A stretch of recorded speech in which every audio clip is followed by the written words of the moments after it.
So I go through my comments and emails that you guys send me with questions and go through and see how many times I've received a similar question so that I end up doing a video about it. Because if there's a demand for a particular topic, then I do a video about it. Because if there is not much of a demand, then I usually leave it behind until there is a demand. So today, this is a question that has come up quite frequently, not only via comments, but also in emails I have received. Can you do a comparison of Parfums de Marly's Carlisle with Mancera's Red Tobacco?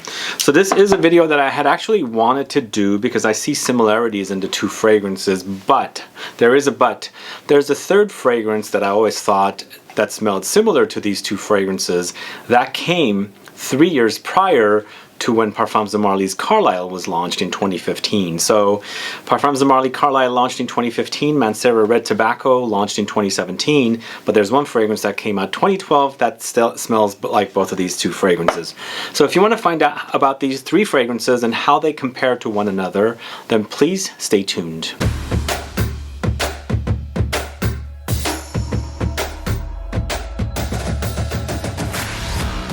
Thanks so much for tuning in. This is Sebastian with Smelling Great Fragrance Reviews. Today I'm comparing fragrances Carlisle from Parfums de Marly, that's this one right here, and then also Mancera's Red Tobacco, both of which I have full reviews of on the channel, and then I don't have a review of the third fragrance I'm going to talk to you about as well. And I'm a fan of both of the fragrances. In fact, it's like sometimes fragrances remind me of one another. Sometimes I kind of slowly start reminding me of another. And in this case, when I smelled Carlisle, I immediately loved it, and I actually brought it back from Perris. I bought it from the boutique, the Parfums de Marly boutique there. It was an exclusive fragrance at the time for only two Parfums de Marly boutiques. I guess it was Paris and it was London. I think there's a London boutique as well. I'm not 100% sure, but I remember that's what they had told me. So I brought it back, and I think 2 years later is when they launched worldwide. And I loved this fragrance. It's a really, really intense experience and sort of has tobacco-ish vibes and things like that, but it's a fruity concoction and things like that. But I didn't realize that it compared to Mancera's Red Tobacco much later. So that's why today I'm doing this particular video and comparing these two fragrances plus the third one that is also very similar. But before we do all that, if this is your first time tuning into my channel and you still haven't subscribed to my channel, please click the subscribe button below and also click the bell so that you'll be notified for future videos and giveaways. So let me ask you, are you a fan of these houses, both Parfums de Marly and then also Mancera? And then also, let me know if you are fans of these two houses. And then let me know if you're fans of the particular fragrances in question, Carlisle and Red Tobacco. I've heard some negative things about Red Tobacco, but I've also heard negative things about Carlisle. But then there's major fans of both fragrances, so it's somewhat polarizing fragrances. I've heard things that people say like this is way too intense, which I can agree. In fact, Mancera's Red Tobacco is much more intense than Carlisle to me, but they're both intense fragrances, so the beast mode word comes to mind for both. What are the fragrances all about? So when I first picked up my bottle in Paris back in 2016, I was told that it's a combination of Herod and Layton. Herod has tobacco, Layton has the fruity apple, and that's kind of what this to me smells like a little bit. Red Tobacco is about tobacco, so makes sense that both of the fragrances smell alike. So it's interesting that I never connected the two together, but after wearing and coming back to it somehow thinking, oh, they are similar. So like I said, I've always wanted to do this video, but you guys beat me with the multiple questions you sent me, and here I am doing it. So Carlisle is a 2015 launch. Quentin Bisch is a perfumer here. Oriental spicy fragrance, but I would actually categorize this also as an Oriental woody or woody spicy fragrance, because you can go in those styles because they are all very, very woody. There's Oriental touches and there's spicy touches. So 125 ml bottle is $370, and it's Eau De Parfum concentration. And what this one's known about for notes: sandalwood, vanilla, green apple, saffron, tonka beans, and nutmeg. So where does the smoky tobacco-ish vibes coming from? There's no mention of it, but most likely there's some kind of notes that are touching one another and creating an accord for it to smell like it's got tobacco in it. So with Red Tobacco, came out in 2017, 2 years after the Parfums de Marly Carlisle, and I think what happened was 2 years after exclusivity for Perris boutique. They made it available worldwide just in time for this one to come out. So this is a 2017 launch. No Perfumer, I couldn't figure that part out. It's considered an Oriental spicy, but I would also categorize it under Oriental woody and woody spicy. Unisex fragrance.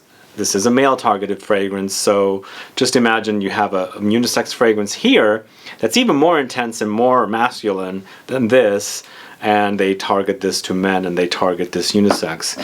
So a 120 ml bottle is $180 Eau De Parfum concentration. Again, both of them are Eau De Parfum concentration, but this one, to me, it's much stronger than this, even though this is a very, very intense fragrance. I find it to be ultra intense, so they're both very, very intense fragrances. I wonder what it would happen if you layer both on top of one another. So with this one, it's tobacco, vanilla, cinnamon, oud, patchouli, saffron, incense, nutmeg, amber, and apple. So there are some overlapping notes, and I think that's kind of what it does. But for me, as far as tobacco goes, this is much more tobacco than this. There's traces of tobacco in here, but I feel like it's more of a sandalwoody, vanillic, green apple combo with the touches of saffron and tonka beans and nutmeg. Again, there's no mention of tobacco note in here, but I do get a tobacco-ish vibe, and I do agree that it kind of reminds me of a combination of Herod and Leighton together. But here, for me, it's a lot more intense. The experience is a punch in your face. I think what they've done here is they've kind of like not only taken from Carlisle, but they might have taken some inspiration from something like Tobacco Vanille, because it has a cinnamon note. So it's very, very intense. It's an aggressive experience. It's really, really rough. Also, I feel like this particular fragrance is not as refined as this particular fragrance. You can touch, I mean, you can experience the smoothness of this one, the refinement of this one in comparison to this one. And when I say that, it makes sense because a lot of people say this is a scrubber. It's just so strong and intense and overwhelming, and that they've mentioned that it's just too much for them. But what's going on here is the tobacco is a lot stronger. It is mostly about the tobacco, but other notes do come in. Like the vanilla comes in here. It's also present in Carlisle. There's no cinnamon mentioned here, but you know, there's nutmeg note in here, so they're not similar spices, but they kind of are spicy in the end. With this one, you have oud. I do get a little bit of an oudy touch in here, just also because in here, and even though they say there's no oud in here in the notes. So this one also has nutmeg, similar to this. Saffron is present here. You do get a very saffrony touch here. Both go into a slight leathery aromatic direction, and of course the apple comes in here, and patchouli and things like that. So in the end, for me, how I would compare these, I mean, when you smell them away from each other, they will remind you of one another. When you put them together, when you smell them side by side, they're definitely going to be differences. You'll notice that this is a lot more aggressive, as I was saying. It's a lot more rough. There's not a lot of refinement with it. It's not smooth, which makes for a very, very cold winter day wear. I mean, it's really, really strong, and it lasts really a long, long time. The fragrance is on, and I think if I put it on in the morning, I can definitely smell it at night. I'm not sure if I've ever carried it over to the following day, but because I've replaced it with other fragrances, I've never tested it out, because but I've heard from people that it does last till the next day because it's so strong. It is really a fire alarm kind of a tobacco fragrance, and red tobacco meaning, to me, it stands for fire. I mean, it's just a major, big firestorm for me, especially knowing that the bottle is also red. So in the end, it's a matter of choice or preference, which one you would go with. And again, if you're a woman, knowing that this is unisex and you've touched it, I mean, you've tried it, would you try this if this was knowing that this is a male targeted fragrance? Because I know women wear the male fragrances from Parfums de Marly, but not a lot of men wear the women's fragrances. At least I haven't noticed. I don't mind them myself. But knowing that you're a woman and you are a fan of this, but you were looking for something a little more refined or a little more smoother, would you look into trying this Carlisle now that I've told you that they kind of compare to one another? Let me know that. And also let me know if you knew that these were similar, it had similarities, and have you done a comparison? I'd like to find out. And in general, just let me know which is your favorite if you have done that. And And now that you know about this and you were a fan of one or the other, are you going to go try the other to see how they compare for you? Let me know that, and let me go ahead and reveal to you. So the third fragrance I think that smells similar to Parfums de Marly's Carlisle and Mancera's Red Tobacco is Perris Monte Carlo's Bois de Oud, which was launched in 2012. So this came out 3 years prior to Carlisle and 5 years prior to Red Tobacco from Mancera.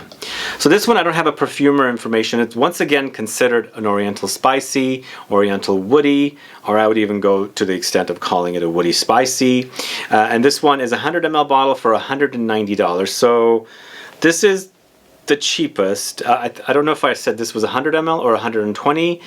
But this is actually the cheapest out of all three, because $180 for 120 ml, and I believe you can find this at discounters. Currently, I don't recall if there are any, but there might be. But this one also seems to be at discounters as well, but not as much. But this one is 100 ml for 190.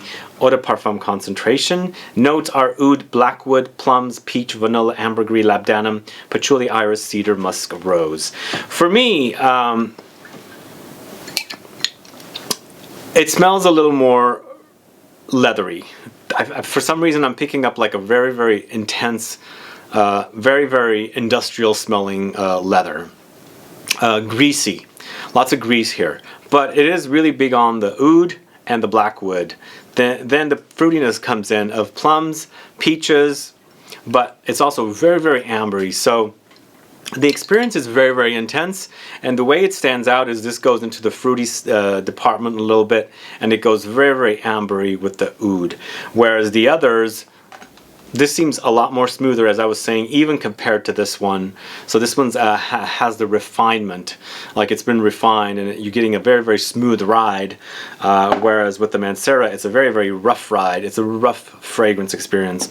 And this one, actually, I would compare the two together closer than the Parfums de Marly. So originally, when I had done my review of this one, I had compared it to Bois de Oud really, really quickly. Like, I knew that these two were similar, and I always wanted to do a comparison of these two. But then, in the end, I realized all three have very much similarities. But when I compare these two, they are closer to one another.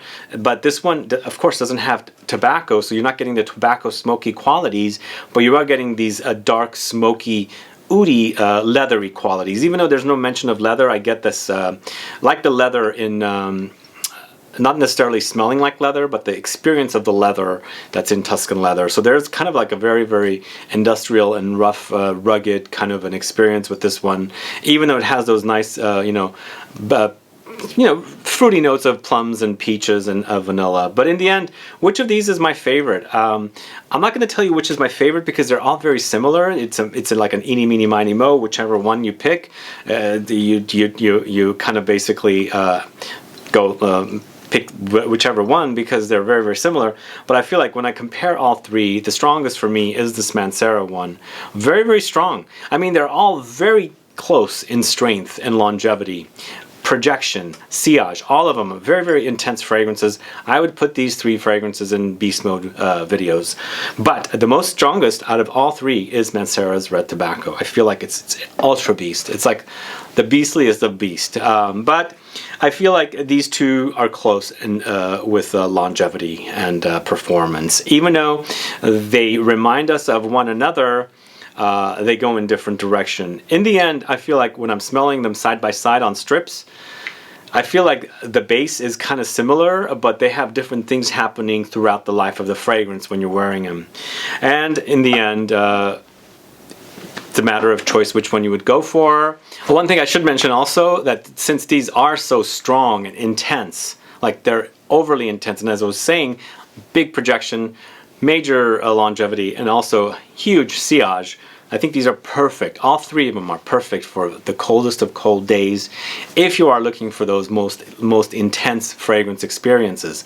Because if that's the kind of fragrance you like, the beasts, these are definitely going to satisfy. So if you want to do the comparison, the best way for you to do it is go to a retailer that sells all three fragrances. That way you can compare them side by side. Otherwise, get some samples and do the comparison yourself and see how similar or close they are when you smell them, and then also when you wear them and test them on skin. in. But in the end, I'd like to find out if you ever thought of Paris Monte Carlo's Bois de Oud with Parfums de Marly's Carlisle or Mancera's Red Tobacco. Have you thought that these have similarities? And if you have compared all three, which one is your favorite? I'd like to find that out as well. Anyway, this is a video that I've wanted to do, as I said, but now that you guys have sent me multiple questions asking me about this comparison, I have done it. But nobody really asked me to compare this one to the other two. It was basically the other two, the Marly and then the Mancera. But definitely, this is one that reminds me of both of those fragrances. And I'd like to find out if anybody has compared and done this particular comparison, if you see the similarities. Because I certainly see the similarities of the Paris Monte Carlo's Bois de Oud with those two. So it makes me wonder, this one came out in 2012. Did these guys copy these guys? Or was it just a, you know, like an accident that this happened? And then did Mancera copy Parfums de Marly? Or was it just an accident? Again, they have similarities. They're not identical fragrances. These are not clones, because when you wear them, you're going to experience them differently, but they remind you of one another. They definitely do.